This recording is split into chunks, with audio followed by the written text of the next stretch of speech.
The SV06 just got bigger. This is the SV06 PLUS, and it has some interesting improvements. Some of them the community asked for, some are a total surprise. Let's go. The SV06 might well have been one of the best-selling 3D printers of 2022. I don't think we'll ever know whether it was or wasn't, but they did sell an absolute ton of them. There's a fairly high chance that you probably have one if you're watching this. So I guess the logical next step was always going to be to make the same machine, but bigger. That didn't necessarily necessitate the addition of the extra features though. They could have left the overall design as is and just made the bed bigger, which is pretty much exactly what they did with the frame. But instead of the old screen, we now have a colour touchscreen. If you recognise this, you would be right. This is the screen from the SV01 Pro, and the interface is very familiar from that printer too. There's also a filament sensor this time around, which a lot of people wanted. The great news about that is, as far as I've been told, you could use this filament sensor on the SV06 OG too. I assume that Sovol will start to sell it, and maybe it needs a firmware build, I'm not sure, but we'll see how that pans out, but that looks promising. This is new, and oddly, I think this might be backward compatible too, but I have no idea if they will sell it separately. You may have spotted what I mean. It looks longer, and that's because we have a volcano-style heat block in here. Sovol are asking for names for this thing, so if you use Facebook, go do that. If you want to know more about all this stuff and why it works, I actually discussed it at great length 2 videos ago, which I'll try to remember to link. But the short and long of it is that this version takes Sovol's own nozzles, which they've developed, which are about 2mm longer than standard Volcano, and they ought to be capable of a flow rate of around 35 cubic millimeters a second, or maybe more. I might test that at some point.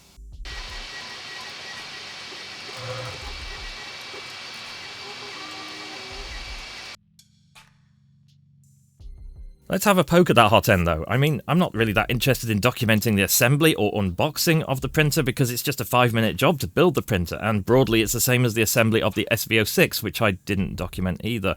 So why not spend the whole review on this kind of thing instead? If you take the sock off the heat block, which is actually quite hard to do on a Volcano, you can see the aluminium heat block underneath, and I am painting it. I just like to paint my heat blocks. It's just a thing.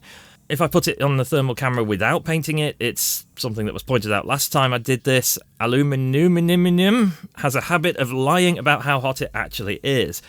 Under the thermal camera though, once painted, it looks very uniform actually, so I think this will probably perform quite well. You see, all this mass of hot stuff helps stabilise the temperature, and that's one of the things that gets you really consistent extrusion properties like this, at least in theory.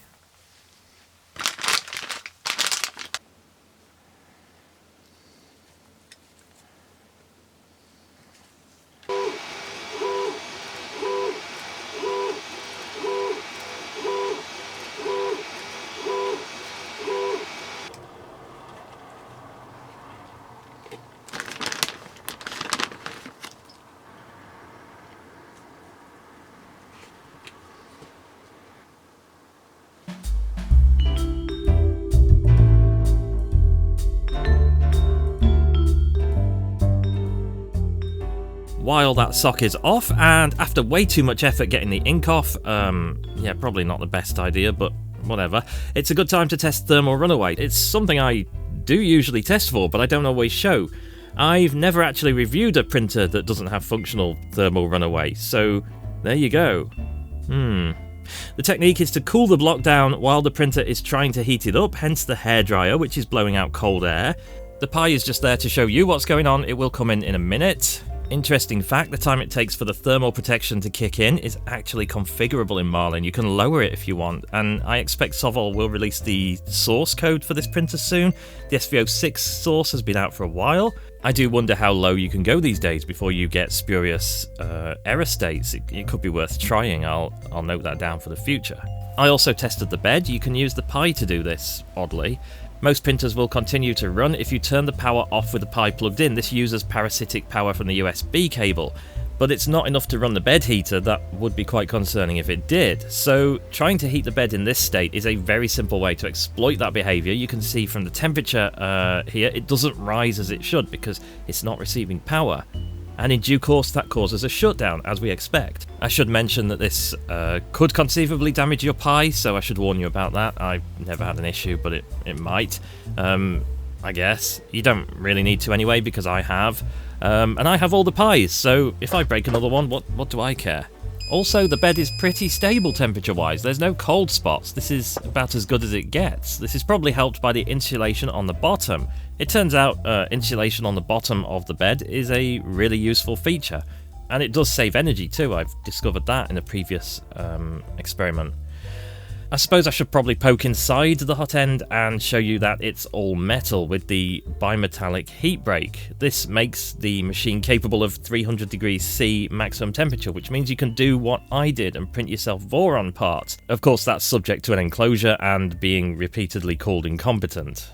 Moving on, looking inside the case on the side, the control board is identical to the 06, it's the same board in there, and the case is the same too, ferrule-tastic. Fair excellent. The power supply, that is different though. I guess it has to be larger for the larger bed, but I noticed it has also got 3 wires, and I've never seen that before. I have asked, and one of those is an earth.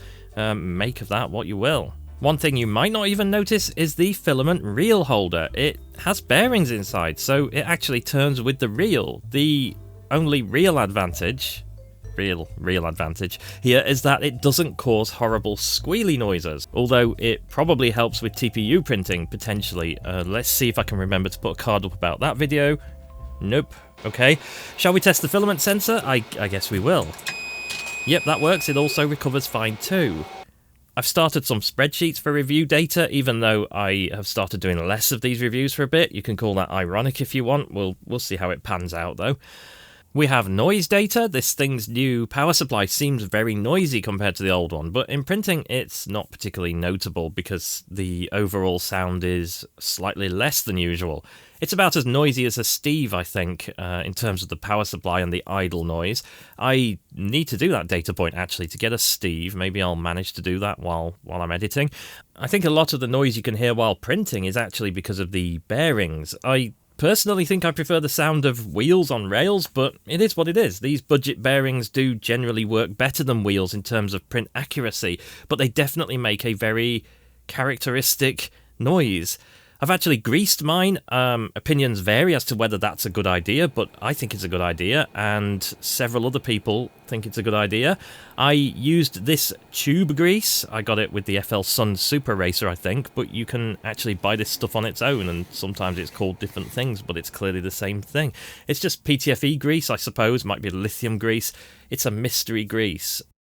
We also have feature availability in Marlin sort of thing now, so go stare at that a bit, pause it if you want. In my experience, Sovol firmware is probably the most feature inclusive at release. They do tend to make sure stuff like filament change and pause always works properly. So I suppose that's about it. I expect you want a summary. I've been given an opening price of $299 and an RRP of $399, but it's very likely to spend a lot of time around $350 if the 06 is anything to go by, but that is of course a guess. Any of those prices is very, very low for a printer of this size with these features. This is going head to head with the Neptune 3 Plus. Sure, you can tell they've used cheaper components to achieve this price, but you know what? It maybe doesn't matter, that's the thing. This is the cheapest 30cm printer that you will get that will reliably print your Voron parts or other ABS parts. As I showed with the SV06, it's perfectly capable of doing that. And I think that it once again is going to sell really well, and it will probably be a hugely popular machine. At the end of the day, if one of, if not the cheapest large format printer on the market is this easy to build and this easy to use, and also relatively community friendly in terms of modding and firmware, then we don't really have much to complain about in 2023, do we? Let me know your thoughts on it though, and I will see you next time. Thank you for watching.